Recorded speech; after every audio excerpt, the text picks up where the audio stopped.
ورحمۃ اللہ وبرکاتہ۔ عزیز طلباء و طالبات، آج ہم 10ویں جماعت کی اردو کتاب سے حمد پڑھیں گے۔ ہم اس سے پہلے بھی 6ویں 7ویں جماعت میں حمد پڑھے ہیں، بلکہ پہلی جماعت سے ہی اردو کتاب میں سب سے پہلے حمد ہوتی ہے۔ آپ جانتے ہیں حمد کے معنی اللہ تبارک و تعالیٰ کی تعریف، اللہ کی تعریف اور اس کے احسانات کا، اس کے انعامات، بندے پر جو اللہ تبارک و تعالیٰ نے انعام اور اکرام کیا ہے اس کا ذکر اگر نظم کی شکل میں کیا جائے تو اسے حمد کہتے ہیں۔ ہم مسجد میں دینیات پڑھتے ہیں یا اسکولوں میں دینیات کی کلاس ہوتی ہے، اس میں آسان سے معنی کے طور پر بیان کرتی ہیں ایسی نظم جس میں اللہ کی تعریف بیان کی گئی ہو، اللہ کی حمد و ثنا بیان کی گئی ہو، ایسی نظم کو حمد کہتے ہیں۔ اور حمد کہنا نظم کی شکل میں اللہ کی تعریف بیان کرنا، نثر کی شکل میں، جملوں کی شکل میں یا دعاؤں میں اللہ کی تعریف بیان کرنا، کوئی بھی زبان میں اللہ تبارک و تعالیٰ کی حمد و ثنا بیان کرنا ثواب کا کام ہے۔ اس پر اللہ تبارک و تعالیٰ خوش ہوتے ہیں اور ثواب بھی دیتے ہیں۔ اسی لیے کہا جاتا ہے کہ جب بندہ دعا کے لیے اپنے ہاتھ اٹھاتا ہے تو سب سے پہلے اللہ کی تعریف بیان کرے، اللہ کی حمد و ثنا بیان کرے، اس کے ناموں کا ذکر کرے، اس کی صفتوں کا ذکر کرے۔ اس کے بعد بندہ اللہ سے اپنی حاجت کو مانگے، اے اللہ میں یہ سال شروع کر رہا ہوں، تیرے نام سے شروع کرتا ہوں، اے اللہ تو مجھے اچھی طرح پڑھنے، سیکھنے، لکھنے، سمجھنے کی توفیق نصیب فرما۔ اسی لیے دعا ہم کرتے ہیں، رب زدنی علما ورزقنی فہما، اے اللہ تو مجھے علم کی دولت نصیب فرما اور مجھے عقل و فہم عنایت فرما۔ تو اب ہم حمد کے معنی اور مطلب 10ویں جماعت میں جو حمد ہے اس کے تعلق سے کچھ باتیں ہم جانیں گے۔ 10ویں جماعت کی نظم ہے، حمد ہے، جس کو حافظ عبدالرزاق باقوی نے لکھا ہے۔ حافظ عبدالرزاق حافظ باقوی ان کا پورا نام ہے۔ اب یہ حافظ عبدالرزاق قرآن مجید کے 30 پاروں کے حافظ تھے، اس لیے ان کو پہلا نام ان کا حافظ رکھا گیا۔ اور یہ حافظ ان کا نام، اصلی نام عبدالرزاق ہے، اور یہ جو حافظ ہے ان کا تخلص ہے۔ تخلص کیا ہے؟ ایک چھوٹا سا نام شاعر رکھ لیتا ہے، کبھی تو ایسا ہوتا ہے کہ اس کا اصلی نام بھول ہی جاتے ہیں لوگ، اور اس کے تخلص یعنی وہ چھوٹے نام سے، شاعر کے اختیار کردہ چھوٹے نام سے ہی یاد کیا جاتا ہے، اسے تخلص کہتے ہیں۔ باقوی کیا ہے؟ انہوں نے باقیات الصالحات ویلور میں تعلیم حاصل کی تھی۔ جس مدرسے میں، بڑے مدرسے میں اگر تعلیم حاصل کرتا ہے تو اس مدرسے کی نسبت اسے دے دی جاتی ہے۔ جیسے عمر آباد جامعہ دارالسلام میں اگر تعلیم حاصل کرتا ہے تو اسے عمری کہتے ہیں، باقیات میں تعلیم کا حاصل کرتا ہے تو باقوی کہتے ہیں، بشارم میں اگر تعلیم حاصل کرتا ہے مفتاح العلوم میں مفتاحی کہتے ہیں، یا اگر وانمباڑی میں تعلیم حاصل کرتا ہے تو معدن علوم میں۔ تو اس طرح سے باقیات میں تعلیم حاصل کرنے کی وجہ سے باقوی، لطیفیہ اگر مدرسے میں تعلیم حاصل کرتا ہے تو لطیفی۔ تو اب ہم آئیے ان کے اشعار کو دیکھتے ہیں، اس کے مطلب کو دیکھتے ہیں۔ ایک مرتبہ ہم پوری حمد پڑھتے ہیں، پھولوں میں حسن تیرا، تاروں میں نور تیرا، پھیلا ہوا ہے جلوہ نزدیک و دور تیرا، سرسبز جھاڑیوں میں، گل پوش وادیوں میں، ہر سو تیری تجلی، ہر جا ظہور تیرا، تیری تجلیوں کا مرکز بنا ہوا ہے، دل کو نہ کیوں کہوں میں گلزار نور تیرا، اس دل کی ہر خوشی پر جنت کا عیش قرباں، جس دل پہ چھا گیا ہو کیف و سرور تیرا، اپنے کرم سے میرے عصیاں معاف کر دے، آرام جان و دل ہے نام غفور تیرا، حاضر ہوں تیرے آگے سب شاہ دست بستہ، تخت شہی بچھے جب روز نشور تیرا، تیرے کرم کے صدقے دیتا ہے دل گواہی، حافظ پہ فضل ہوگا یا رب ضرور تیرا۔ پہلا شعر دیکھیں گے ہم حافظ باقوی کا، پھولوں میں حسن تیرا، تاروں میں نور تیرا، پھیلا ہوا ہے جلوہ نزدیک و دور تیرا۔ شاعر کہتا ہے اے اللہ پھولوں میں تیرا حسن ہے، تیری خوبصورتی پھولوں میں پائی جاتی ہے، حسن کے معنی خوبصورتی،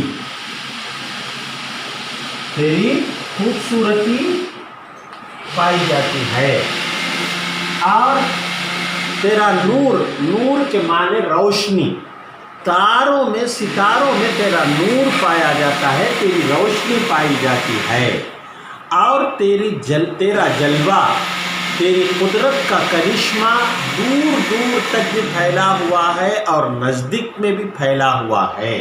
یہ پہلا شعر ہے، پہلے شعر کو ہم مطلع کہتے ہیں، مطلع کے معنی طلع شروع ہونے کو کہتے ہیں، مطلع پہلے شعر کو نظم کا ہو یا غزل کا ہو، نعت کا ہو، کسی بھی صنف کا پہلا شعر مطلع کہلاتا ہے۔ اسے ہے نا جس میں دو قافیے، پہلے مصرعے میں بھی اور دوسرے مصرعے میں بھی قافیہ استعمال کرتے ہیں۔ قافیہ ایک ہی آواز کا اور ایک ہی وزن کے الفاظ کو قافیہ کہتے ہیں۔ اب اس میں دیکھیے نور، دور، ظہور، نور، سرور، غفور، نشور، ضرور، یہ سب قافیے ہیں، ایک ہی آواز کے الفاظ ہیں اور ایک ہی وزن کے الفاظ ہیں، اسے ہم قافیہ کہتے ہیں۔ ایک شعر دو مصرعوں سے بنتا ہے، پہلا مصرع اور دوسرا مصرع، پہلے مصرعے میں بھی قافیہ استعمال ہوتا ہے اور دوسرے مصرعے میں بھی قافیہ استعمال ہوتا ہے۔ اب آئیے دوسرے شعر کی طرف جاتے ہیں۔ سرسبز جھاڑیوں میں، گل پوش وادیوں میں، ہر سو تیری تجلی، ہر جا ظہور تیرا۔ شاعر کہتا ہے اے اللہ تیری قدرت کا کرشمہ اور تیرا حسن اور تیرا نور، تیری روشنی، یعنی تیری قدرت کے کرشمے سرسبز جھاڑیوں میں اور گل پوش وادیوں میں، ہرے بھرے درختوں میں، سرسبز و شاداب ہرے بھرے درخت، کھلے ہوئے پھول جس میں لگے ہوں، ایسے درختوں میں اور پھولوں بھری وادیوں میں، ایسی وادیاں جو وادیوں میں، لدی ہوئی وادیوں میں، گل کے معنی پھول، اب گل کی ضد کیا آئے گی؟ گل کی ضد کانٹا، یعنی پھول کی ضد کانٹا، اور حسن کی ضد ہے نا قبح، یعنی قبح، خوبصورتی بدصورتی، اس کی ضد آئے گی۔ اب شاعر کہتا ہے کہ اے اللہ تو ہرے بھرے درختوں اور پھولوں بھری وادیوں میں، ڈالیوں میں، پھولوں سے بھری لدی ڈالیوں غرض ہر چیز اور ہر جگہ تیری قدرت ظاہر ہوتی ہے۔ تیسرا، سو کے معنی ہر سو تیری تجلی، ہر جگہ ہر طرف، سو کے معنی ہر طرف، اور جگہ جگہ کا مخفف ہے، جگہ کو کم کر کے ہے نا جا کہا گیا ہے، اور جا کے معنی ہے نا جگہ کے ہوتے، یعنی اے اللہ تیری قدرت ہر جگہ اور ہر چیز سے ظاہر ہوتی ہے۔ تیسرا شعر، تیری تجلیوں کا مرکز بنا ہوا ہے، دل کو نہ کیوں کہوں میں گلزار نور تیرا۔ اے اللہ تیری قدرت کا جو مرکز ہے، تیری تجلی کا جو مرکز ہے، تیرے نور کا جو مرکز ہے وہ میرا دل ہے۔ انسان کا، ہر مومن کا اور ہر انسان کا دل ہے۔ انسان کا دماغ ہر قسم کی بات کر سکتا ہے، لیکن انسان کا دل محبت کی بات کر سکتا ہے، چاشنی کی بات کر سکتا ہے، اور یہ محبت اگر اللہ تبارک و تعالیٰ کی محبت انسان کے دل میں سمو جائے تو وہ دل کی خوشی بہت زیادہ ہو جاتی ہے۔ اسی کو شاعر کہتا ہے، اے اللہ تیری تجلی اور تیرے نور اور تیری قدرت اور تیرے جلوہ کا مرکز میرا دل ہے، اور میرے دل کو میں گلزار نور، یعنی نور کا باغ، نور کا باغ، نور کا چمن، گلزار نور، نور اور روشنی کا چمن، روشنی کا چمن کہتا ہوں میں۔ گلزار کے معنی باغ کے، چمن کے، ایسے کر سکتے ہیں۔ تو انسان کا دل اتنا محبوب اللہ تبارک و تعالیٰ کو ہوتا ہے جب اللہ کی محبت اس کے اندر پائی جاتی ہے۔ اب دیکھیے، اس دل کی ہر خوشی پر جنت کا عیش قربان، جس دل پہ چھا گیا ہو کیف و سرور تیرا، جو دل اللہ کی محبت سے سرشار ہو، جو دل اللہ کی محبت سے بھرا ہوا ہو، اللہ تبارک و تعالیٰ اس دل کی ہر خوشی پر، اس دل کی ہر خوشی پر جنت کے ہر عیش و آرام کو قربان کر دیتا ہے بندہ، اور اس کا دل یہ خوشی، کیف، مستی اور خوشی سے لبریز ہو جاتا ہے، خوشی سے بھر جاتا ہے۔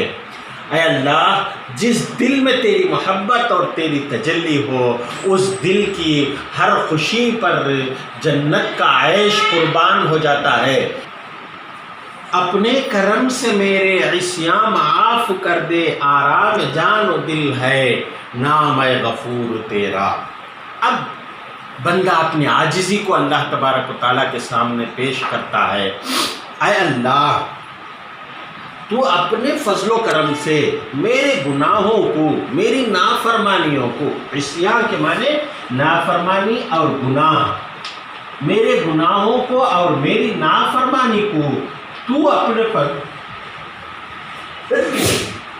فضل و کرم سے معاف فرما، اور اللہ تبارک و تعالیٰ کا نام لے کر، اللہ کی صفت لے کر، میں اے اللہ تیرے نام سے اور تیری صفت کا واسطہ، غفاری اور غفور تیری صفت ہے، اس واسطے سے میں تجھ سے دعا کرتا ہوں کہ اے اللہ تو میرے گناہوں کو معاف فرما۔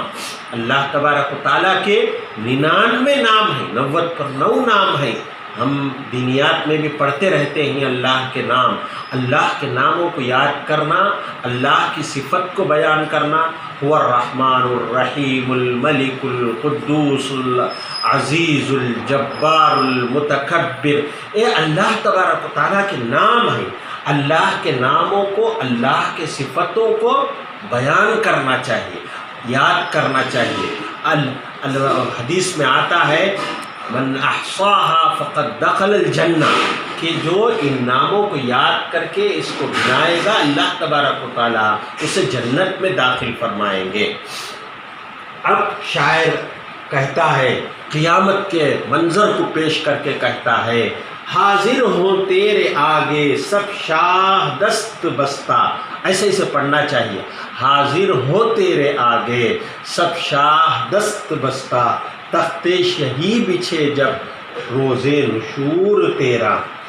یعنی اے اللہ، تیرے آگے قیامت کے موقع پر تمام بندے عاجز ہوں گے، بڑے بڑے بادشاہ بڑے باادب ہو کر اور صف میں عاجزی کے ساتھ کھڑے ہوں گے اور ادب کے ساتھ کھڑے ہوں گے، تیرے رحم کے انتظار میں کھڑے ہوں گے، تیرے رحم و کرم کے انتظار میں کھڑے ہوں گے، اور سب تیری امید لگائے ہوئے ہوں گے کہ اے اللہ تو معاف کرے گا.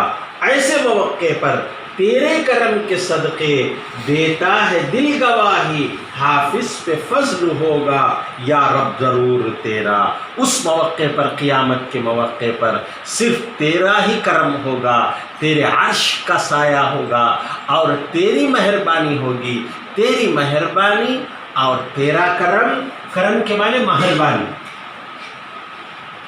تیری مہربانی اور تیرا کرم ہوگا، تیرے رحم ہوگا.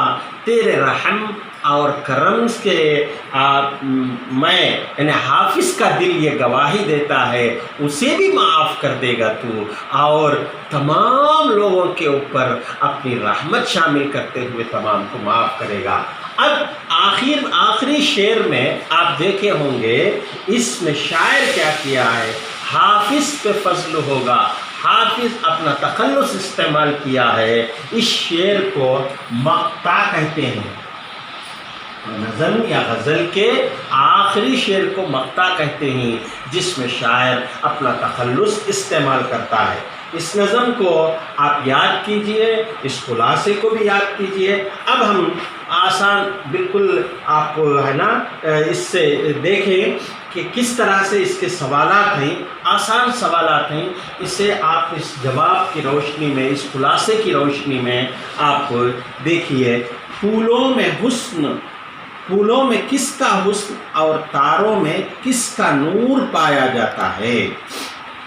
پھولوں میں اللہ کا حسن، خوبصورتی، پھولوں میں اللہ کا حسن اور تاروں میں اللہ کا نور پایا جاتا ہے. کہاں کہاں خدا کی تجلیات کا ظہور ہوتا ہے. دوسرے خلاصے کے دوسرے لفظ میں آپ دیکھیے، اے اللہ ہرے بھرے درختوں اور پھولوں سے لدی ڈالیوں اور وادیوں، غرض ہر چیز اور ہر جگہ تیری قدرت ظاہر ہوتی ہے. شاعر کسے تجلیوں کا مرکز قرار دیتا ہے اور اسے کیا نام دیتا ہے. شاعر دل کو، انسان کے اور بالخصوص مومن کے دل کو تجلیوں کا مرکز قرار دیتا ہے اور اسے گلزار نور، نور کا چراغ کہتا ہے. قیامت کے دن سارے بادشاہ خدا کے سامنے کیسے کھڑے ہوں گے. قیامت کے دن سارے بادشاہ ادب کے ساتھ ہاتھ باندھے ہوئے عاجزی سے اس کے رحم کی امید لیے کھڑے ہوں گے. شاعر کا دل کس بات کی گواہی دیتا ہے. شاعر کا دل اس بات کی گواہی دیتا ہے کہ اللہ کا فضل و کرم اس پر بھی ہوگا اور پورے انسانیت پر ہوگا. اس کے تمام انسانیت کے گناہوں کو معاف کر کے، تمام انسانوں کے گناہوں کو معاف کر کے سب پر رحم کرے گا. اب آپ یہ خلاصہ دیکھیں، اس خلاصے کو نوٹ بک میں اتاریں اور اسے لکھیں، ان سوالوں کے جوابات کو لکھیں، اس نظم کو یاد کریں. انشاءاللہ پھر ہم دوسرے سبق کے ساتھ حاضر ہوتے ہیں.